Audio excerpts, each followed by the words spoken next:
I mean, that's hard to say, one thing in particular, because, I mean, there's going to be ebbs and flows of the game. You know, if you start out scoring in your first 3 possessions, you're going to have drives that eventually stall out.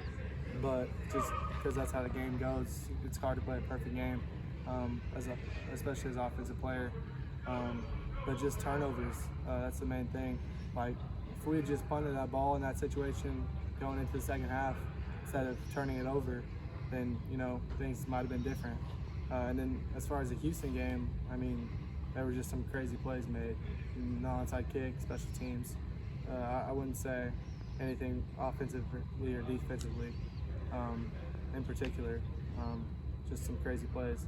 And then obviously ECU game, I mean, we went to overtime, but we could have put ourselves in position to not have gone to overtime just with the turnovers. So just continuing to play the game.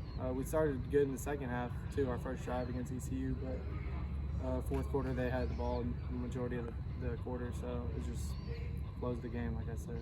I know you guys take pride in finishing drives, so what do you think you guys have kind of done maybe this week to try to, you know, work on that from the last 2 weeks where that seems to be a concern in the second half, you think? Yeah, I mean, like you kind of said, it's been a concern or something like that in the second half.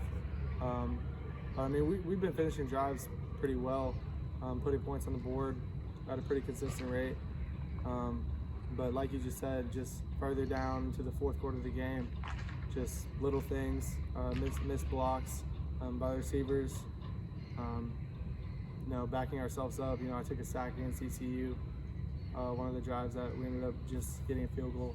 So just trying to limit negative plays whenever we get down to the red area, and just continue pushing forward, especially late in the game whenever we're all worn down. Whenever their defense and our offense are worn down, you know, churning out those drives, long drives, and then we're in the red area. Just gotta, you know, limit negative plays and push forward.